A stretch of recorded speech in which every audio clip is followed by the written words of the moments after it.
Bismillahirrahmanirrahim. Assalamu alaikum students. This video is about history of class 7 and we are doing a chapter number 1, that is Mughal Empire, the foundation. And in the previous lecture we had learned Nasiruddin Muhammad Humayun. हमने उनकी early life पढ़ी कि क्या क्या वो करते थे, क्या पढ़ते थे वो लिटरेचर वगैरह के बारे में। उसके बाद पढ़ा कि उनके जो फादर थे उन्हें क्या कैसे स्टेट में अपनी लेकर आए, उन्हें क्या क्या सिखाया और ये सब पढ़ा। एक मिनट पर रिवाइज करते हैं। जो नसीरुद्दीन मोहम्मद हुमायूं है, अगर मैं आपको वैसे इनकी हिस्ट्री बताऊं तो कहते थे ये बहुत जेनरस बादशाह थे, ठीक है ना, बहुत कि जेनरस एम्पायर थे। जेनरस मतलब सखी, हर एक को माफ़ कर देने वाले होते थे और इनकी इसी वजह से ये बहुत ज़्यादा हार गए थे। कहते हैं ये बदकिस्मत बादशाह थे, ये कहा जाता है कि ये हर एक को माफ़ कर देते थे। और क्योंकि बादशाह को इतना ज़्यादा माफ़ करने वाला भी नहीं होना चाहिए और इतना ज़्यादा क्रूअल भी नहीं होना चाहिए, बस एक सही होना चाहिए। लेकिन ये बहुत ज़्यादा जनरस थे जिसकी वजह से इन्हें बहुत बहुत ज़्यादा नुकसान उठाना पड़ा। हमने कल इनके भाइयों के बारे में पढ़ा था। 3 भाई थे इनके, मतलब 3 भाई थे और चौथे ये खुद थे।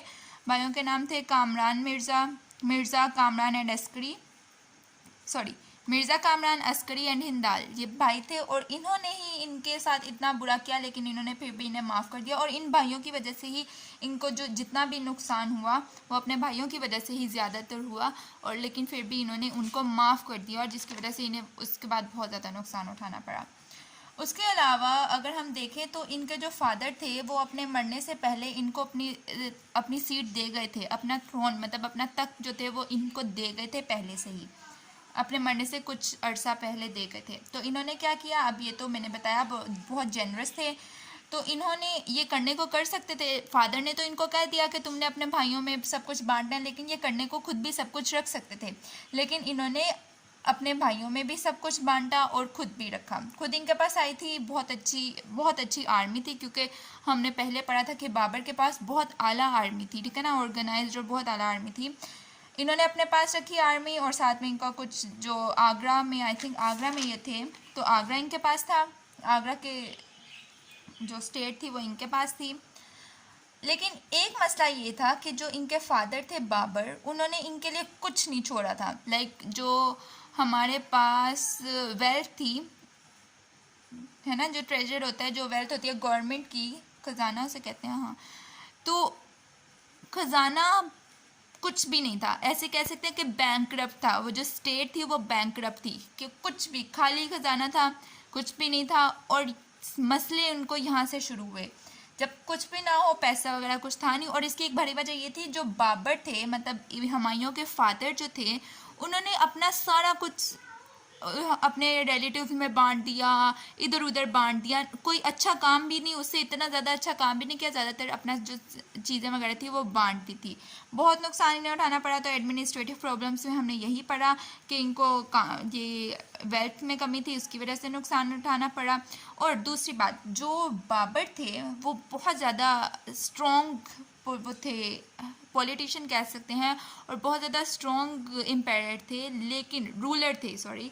लेकिन जो हुमायूं है वो इतने ज़्यादा स्ट्रॉन्ग, इतने ज़्यादा क्या, वो बिल्कुल भी स्ट्रॉन्ग नहीं थे। देखें, जो बिल्कुल ही जेनरस पर्सन होता है, हर एक को माफ़ कर देने वाला, वो कहाँ से स्ट्रॉन्ग होगा। जिसकी वजह से अब बाबर की जो आर्मी थी, या जो उसके साथ लोग थे, बहुत ज़्यादा लोग थे बाबर के साथ। लेकिन क्यों थे बाबर के साथ? क्योंकि बाबर एक स्ट्रॉन्ग रूलर था। लेकिन जब बाबर की वफ़ात होगी और उसके बाद हुमायूं आए, तो आधे से ज़्यादा लोगों ने छोड़ दिया था, क्योंकि उन्हें पता था कि हुमायूं इतने ज़्यादा स्ट्रॉन्ग नहीं है और इनके साथ रहकर कोई फ़ायदा भी नहीं होना।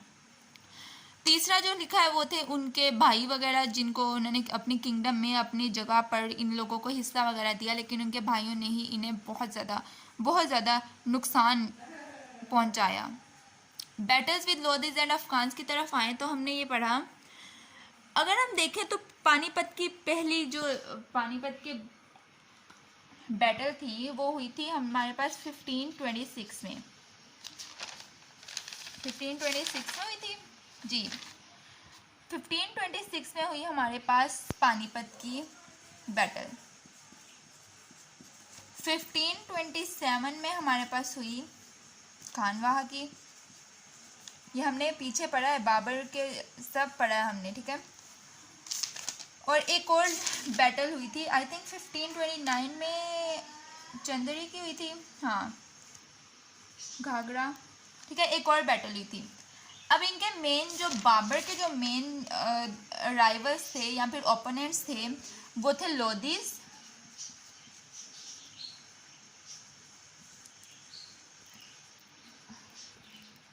और अफगान्स। जो हमने कितने पढ़े थे, एक था महमूद लोदी जो इब्राहिम लोदी का ब्रदर था, ठीक है, वो था अफगान। ये लोदी है ना, तो लोदी एंड अफगान ये अफगान में आ जाते हैं। और था शेर शाह सूरी।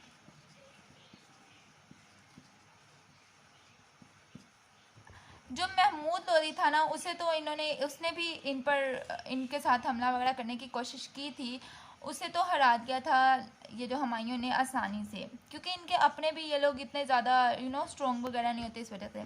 लेकिन जो शेर शाह सूरी थे वो बहुत ज़्यादा स्ट्रॉन्ग और बहुत आला किस्म के रूलर हैं। शेर शाह सूरी बहुत आला किस्म के रूलर थे, हुमायूं से कई गुना ज़्यादा अच्छे थे। अब हुमायूं को मुश्किल हुई थी शेर शाह सूरी से, जब उसने लड़ने की कोशिश की थी। तब शेर शाह सूरी अपना दिमाग तो इस्तेमाल करते ही थे और हाथ पांव तो इस्तेमाल करते थे, तो दिमाग भी वो बहुत ज़्यादा इस्तेमाल करते थे, जिसकी वजह से उन्हें बहुत फ़ायदा होता था। जबकि हुमायूं एक छोटा सा बच्चा जिस पर अचानक इतनी ज़्यादा जिम्मेदारियाँ आ जाए तो वो इतना ज़्यादा नहीं कर सकता था।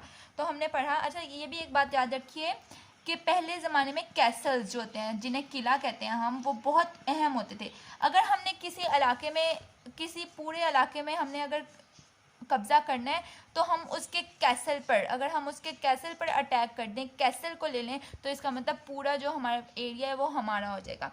तो हुमायूं ने भी यही किया। हमने यहाँ पर कैसल के बारे में पढ़ा था। कैसल लेने के लिए हुमायूं गया बाबर के पास, कैसल, वो शेर शाह सूरी के पास उनका कैसल लेने के लिए, कि अगर वो कैसल लेगा तो उन्हें बाकी एरिया भी मिल जाएगा। लेकिन शेर शाह सूरी ने जब उसने देखा कि शेर शाह सूरी की तो अपनी ही आर्मी इतनी ज़्यादा है, तो वो डर गया। लेकिन उसने क्या किया, उसने कहा जी चलो ठीक है, कैसल के अंदर हमला नहीं करते, हम अपनी जो आर्मी है उसे बाहर बिठा देते हैं, क्योंकि जब आने जाने का रास्ता ही बंद हो जाएगा तो कैसल खुद ही मिल जाएगा।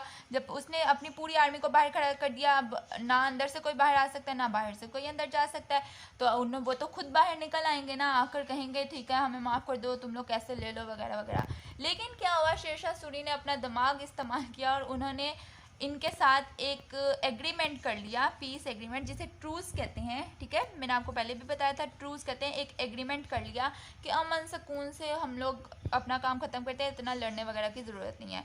तो हुमायूं ने शेर शाह सूरी की बात मान ली, लेकिन शेर शाह सूरी अपने ही दिमाग में बहुत ज़्यादा आइडियाज़ लगा कर बैठा हुआ था और कर रहा था।